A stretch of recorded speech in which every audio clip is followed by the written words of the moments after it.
Shri Paramatmane Namaha. Yatharth Gita. Shrimad Bhagavad Gita. Chapter 12. The Yoga of Devotion.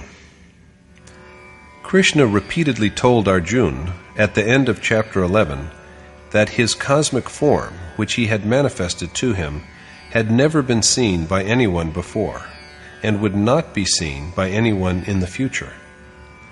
Rather than being known by penance or yajna or charity, he can be easily known and approached, as Arjuna has seen him, by unwavering devotion and contemplation which is constant and uninterrupted like a stream of oil. So Arjuna was exhorted to dedicate himself to Krishna and remember him. He should perform the ordained deed, and better still, by surrendering himself to Krishna. Firm and single-minded devotion is the means for achievement of the supreme goal. This naturally whets Arjuna's curiosity to know which one of the two kinds of devotees, they who worship the manifest God, like Krishna, and they who contemplate the unmanifest spirit, are superior. In fact, Arjuna has raised this question for the third time here. He had asked Krishna in chapter 3 why he was urging him to undertake a dreadful task if he thought the way of knowledge superior to the way of selfless action. According to Krishna, in both ways, action is a necessity. Despite this, however, if a man restrains his senses with unnatural violence and is yet unable to forget their objects, he is an arrogant impostor rather than a man of knowledge. So Arjuna was counseled to do the ordained task, the deed of yajna. The mode of yajna, which is a special form of worship and which provides access to the supreme goal, was then elucidated. What difference is there then between the way of knowledge and the way of selfless action, if the same action, the deed of yajna, has to be embarked upon for both? Whereas an affectionate devotee engages in the deed of yajna after having surrendered himself and his action to the desired God, the yogi of knowledge undertakes the same action with a due understanding of his own strength and reliance upon it. Arjuna further wished to know from Krishna in chapter 5 why he sometimes commended action done by the way of knowledge, and at other times that done by the way of selfless action in a spirit of self-surrender. Arjuna wanted to be told which of the two was better. He knew at that point that action was a common factor in both the ways, and yet he put the question to Krishna because he was faced with the problem of choosing the superior way. He was told that although seekers attain to the desired goal by going along either of the ways, the way of selfless action is better than the way of knowledge. Without doing selfless action, a man can be neither a yogi nor truly enlightened. The way of knowledge is also impossible to traverse without action, and it is beset with more obstacles. Now, for the third time, Arjuna asks the Lord which of the two kinds of devotees, they who are devoted to him with perfect concentration, and they who go along the way of knowledge, contemplating the unmanifest, imperishable principle, which of these two are superior?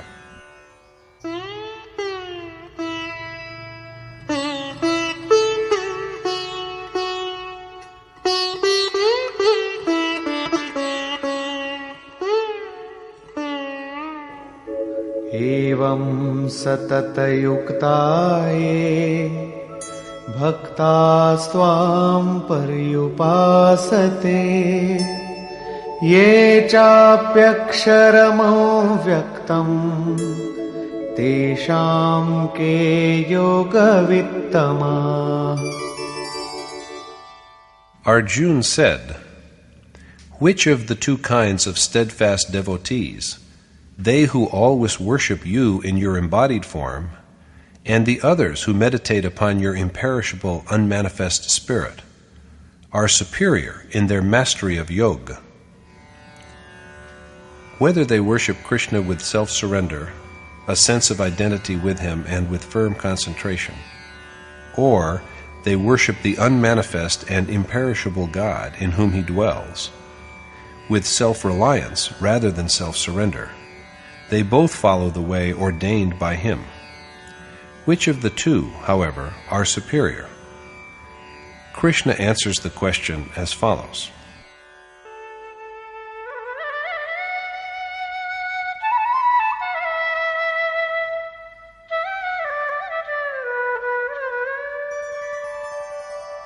मय्यावेश्य मनो ये मां नित्ययुक्ता उपासते श्रद्धया परयोपेता ते मे युक्ततमा मता. The Lord said, I believe them to be the most superior of all yogi, who always meditate upon me with concentration and worship me, the embodied, manifest God, with true faith. ये त्वक्षरमनिर्देशम् अव्यक्तं पर्युपासते सर्वत्र गमचिन्त्यं च कूटस्थमचलं ध्रुवम् संयम्येन्द्रियग्रामं सर्वत्र समबुद्धयः ते प्राप्नुवन्ति मामेव सर्वभूतहिते रताः.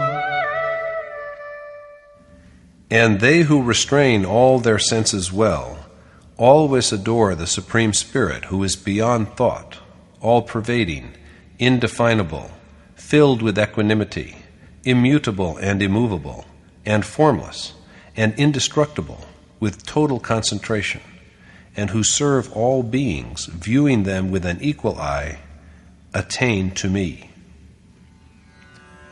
These attributes of God are not different from those of Krishna, but क्लेशोऽधिकतरस्तेषाम् अव्यक्तासक्तचेतसाम् अव्यक्ता हि गतिर्दुःखम् देहवद्भिरवाप्यते. achievement of perfection by men who are devoted to the formless God is more arduous, because they who feel conceited because of their physical bodies find it more difficult to realize the unmanifest.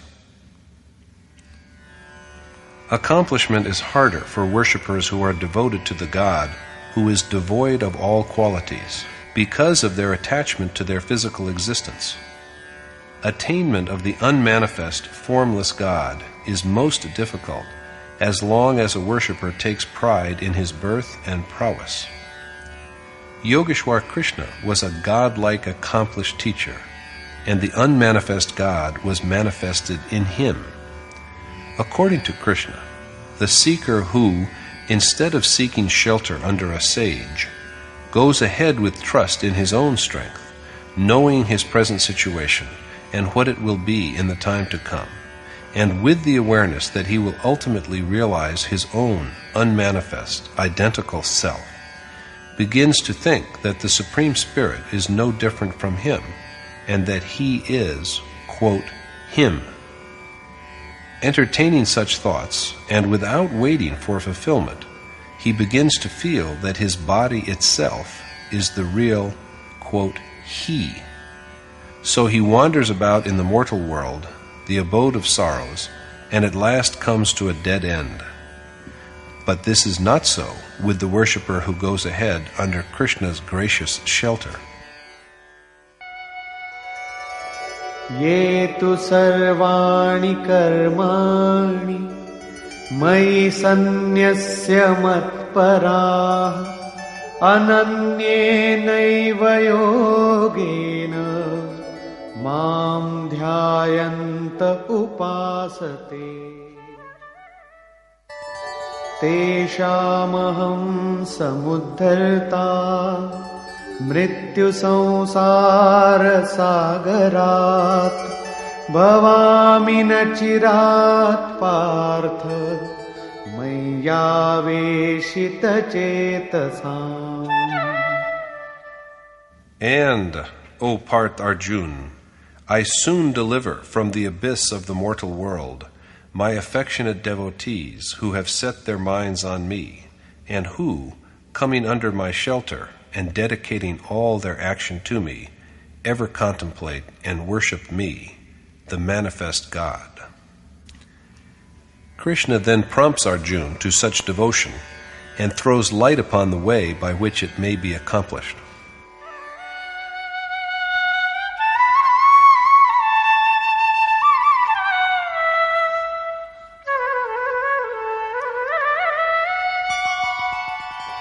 मय्येव मन आधत्स्व मयि बुद्धिं निवेशय निवसिष्यसि मय्येव अत ऊर्ध्वं न संशयः.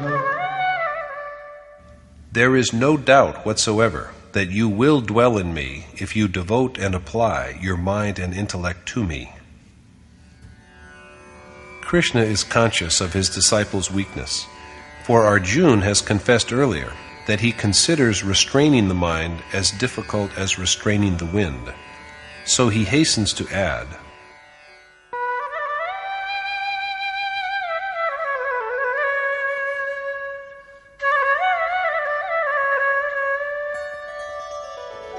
अथ चित्तं समाधातुं न शक्नोषि मयि स्थिरम् अभ्यासयोगेन ततो मामिच्छाप्तुं Dhananjay. If you cannot firmly set your mind on me, O Dhananjay, seek me by the yoga of incessant practice. Abhyas Yoga. The word practice here means repeated drawing back of the mind from wherever it roams and fixing it upon the desired goal. But if Arjuna is incapable even of this, he should just long for Krishna, only devote himself to his worship.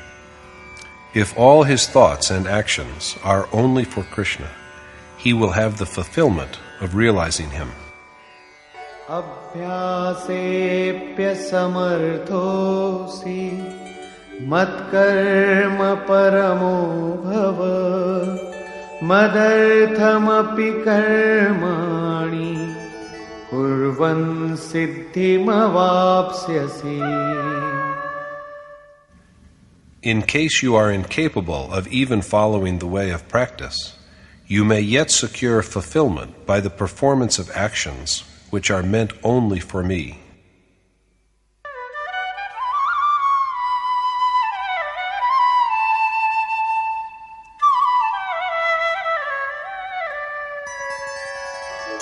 अथैतदप्यशक्तोऽसि कर्तुं मद्योगमाश्रितः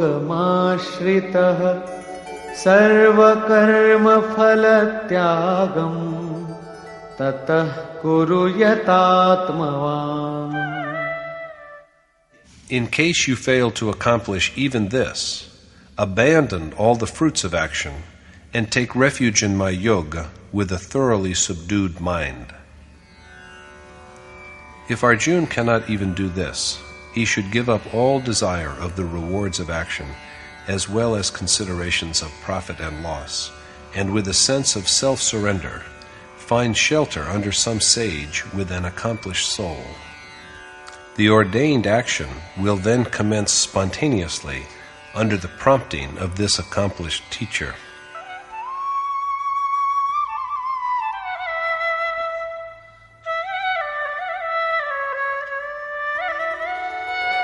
श्रेयो हि ज्ञानमभ्यासाच् ज्ञानाध्यानं विशिष्यते ध्यानात् कर्मफलत्यागः त्यागाच्छान्तिरनन्तरम्. Since knowledge is superior to practice, meditation better than knowledge, and abandonment of the fruits of action higher than meditation, renunciation is soon rewarded with peace. To engage in action by the way of knowledge is better than just the exercise of restraining the mind.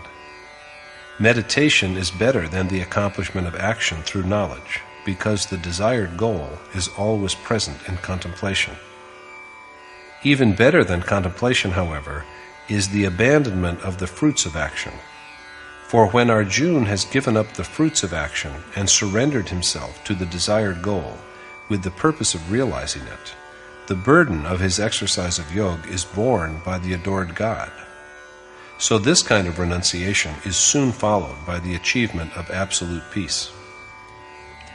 Krishna has so far said that the yogi who performs selfless action with a sense of self-surrender has an advantage over the follower of the way of knowledge who worships the unmanifest. Both of them accomplish the same action, but there are more hurdles in the way of the latter. He bears the responsibility for his profits and losses himself, whereas the burden of the dedicated worshipper on the way of selfless action is borne by God. So that worshipper soon achieves peace as an outcome of his renunciation of the fruits of action. Krishna now enumerates the attributes of the man who attains to such tranquility.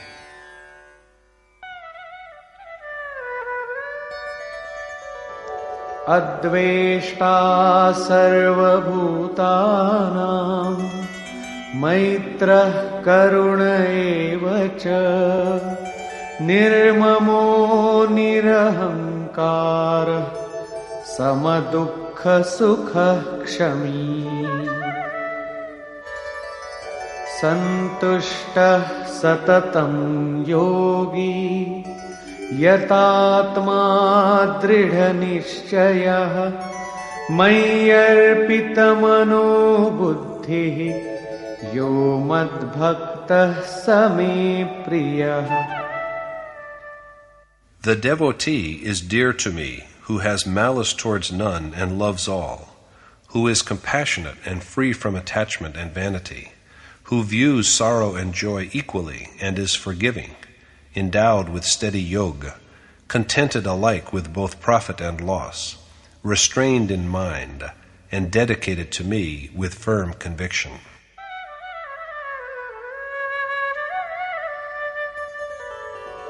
Yasmanno dvijate loko lokanno dvijate chayah harshamarsh bhayo dvegair mukto yah sachame priyah. The devotee is dear to me who does not upset anyone, nor is upset by anyone, and who is free from the contradictions of joy, envy, and fear. Apart from these qualities, this worshipper is also one who neither agitates any being, nor is agitated by any being, and who is free from joy, misery, fear, and all such distractions. Such a worshipper is beloved of Krishna. This verse is most salutary for worshippers, for they should so conduct themselves that they do not hurt anyone's feeling. They have to be so, although others will not act in the same way. Being worldly minded, they cannot but indulge in venomous fulminations. However, whatever they say to denounce and hurt the worshipper should not disturb and interrupt the seeker's meditation. Whatever they do, his thoughts should be steadily and constantly set on the coveted God. It is his duty to protect himself from the onslaughts of men who are, as it were, intoxicated and out of their senses.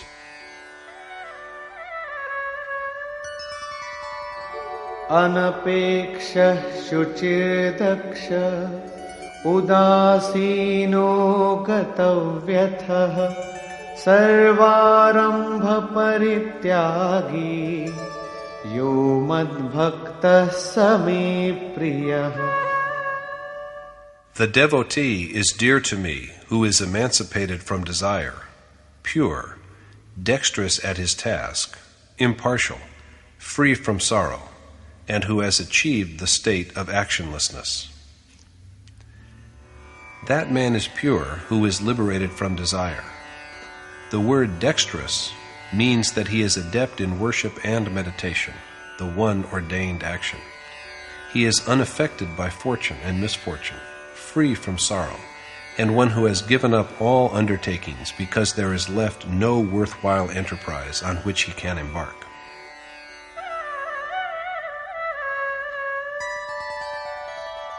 यो न हृष्यति न द्वेष्टि न शोचति न काङ्क्षति शुभाशुभ परित्यागी भक्तिमान्यः स मे प्रियः. The devotee is dear to me who is neither joyous nor envious, neither troubled nor concerned, and who has given up all good and evil actions. This is the crowning point of devotion, when the worshipper is not wanting in anything that is worthy, nor in possession of anything that is impious. The worshipper who has reached this stage is dear to Krishna.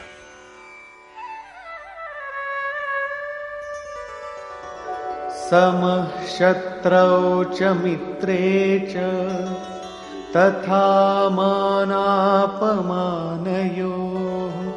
शीतोष्ण सुख दुःखेषु समः संगविवर्जितः. तुल्यनिन्दास्तुतिर्मौनी सन्तुष्टो येन केनचित् अनिकेतः स्थिरमतिर् भक्तिमान् मे प्रियो नरः. The steady worshipper is dear to me, who regards friends and foes, honor and dishonor, cold and heat, happiness and sorrow as equal, and who is detached from the world, indifferent to slander and praise, meditative, contented with any manner of physical sustenance, and free from infatuation for the place where he dwells. ये तु धर्म्यामृतमिदं यथोक्तं पर्युपासते श्रद्धाना मत्परमा भक्तास्तेतीव मे प्रियाः. And the devotees are the dearest to me, and taste well the aforesaid nectar of Dharma in a spirit of selflessness. In the concluding verse of the chapter, Krishna adds that he loves those devotees most who take refuge in him and partake well of the aforesaid imperishable substance of Dharma. Conclusion. At the close of the last chapter, Krishna told Arjuna that neither had anyone seen him earlier, nor would anyone see him later, as Arjuna had beheld him. But one who worships Krishna with steady devotion and affection is able to see him, know his essence, and become one with him. In other words, the Supreme Spirit is an entity who can be realized. So Arjuna should be a loving devotee. At the outset of the present chapter, Arjuna wished to know from Krishna which of the two kinds of devotees, they who worship him with single-minded dedication, and they who contemplate the imperishable, unmanifest God, are superior. According to Krishna, he is realized by devotees of both kinds because he also is unmanifest. However, there are more painful hurdles in the path of seekers who are dedicated to the unmanifest God with a well-restrained mind. So long as the shell of the physical body remains, attainment of the formless God is painful, because this unmanifest form is attained only when the mind is thoroughly subdued and dissolved. Before that stage, His body itself stands as an obstruction in the worshipper's way. Saying time and again, I am, I am, I have to attain, he at last turns to his body itself. There is thus a greater chance of his stumbling on the way. So Arjuna should surrender all his actions to Krishna and remember him with steady devotion, for he soon liberates from the dark chasm of the world devotees who meditate upon him with the unbroken constancy of a stream of oil, with total dependence on him, and after resigning all their actions to him. So the way of affectionate devotion is the most superior. Arjuna should aim his mind at Krishna. If he cannot thus control his mind, however, he should take to the way of constant practice. He should withdraw his mind again and again from wherever it strays and restrain it. If he is unable to do this either, he should just engage in action. The action is only one, the deed of yajna. He should just go on doing what is fit to be done and do nothing else. Whether success comes to him or not, he should persevere with the ordained action.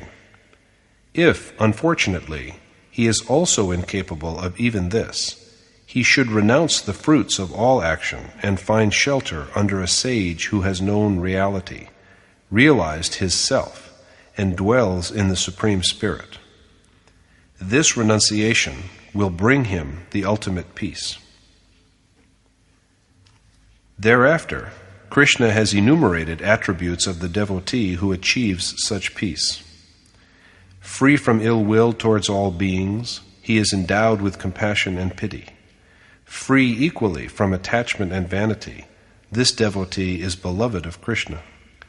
The worshipper who is ever absorbed in contemplation, self-possessed, and dwelling in his soul, is dear to Krishna. The seeker who neither hurts anyone nor is hurt by anyone is dear to Krishna. The devotee who is pure, dexterous in his task, beyond all sorrow, and who has steered his way across by renouncing all desire, and good as well as evil actions, is dear to him. The steady, enlightened, and loving devotee who is equable and uncomplaining in both glory and ignominy, whose mind and senses are restrained and stilled, who is contented with any manner of living, and free from attachment to the body in which he dwells, is dear to him. This enumeration of the way of life of worshippers who have attained to the ultimate peace continues from the 11th to the 19th verse, which are therefore of great value to seekers. Giving the final verdict at last, Krishna tells Arjuna that devotees of steady faith, who cast themselves at his mercy and mold their conduct with a spirit of selflessness according to the eternal, indestructible nectar of Dharma, which he has enunciated before, these are the dearest of devotees to him. So engaging in the appointed task in a spirit of total self-surrender is the best course, because in this way the responsibility for the worshipper's gains and losses is borne by his noble teacher-preceptor. At this point, Krishna also points out the attributes of sages who dwell in the Supreme Spirit and counsels Arjuna to find shelter under them. At the very end, by prompting Arjuna to take refuge in him, Krishna declares himself on par with these realized sages. Since devotion is said to be the most superior way in this chapter, it is appropriate to name it the Yoga of Devotion. Thus concludes the 12th chapter in the Upanishad of the Shrimad Bhagavad Gita on the knowledge of the Supreme Spirit, the discipline of yoga, and the dialogue between Krishna and Arjuna, entitled Bhakti Yoga, or the Yoga of Devotion. Thus concludes Swami Agdaranand's exposition of the 12th chapter of the Shrimad Bhagavad Gita in Yatharth Gita. Hari Om Tat Sat.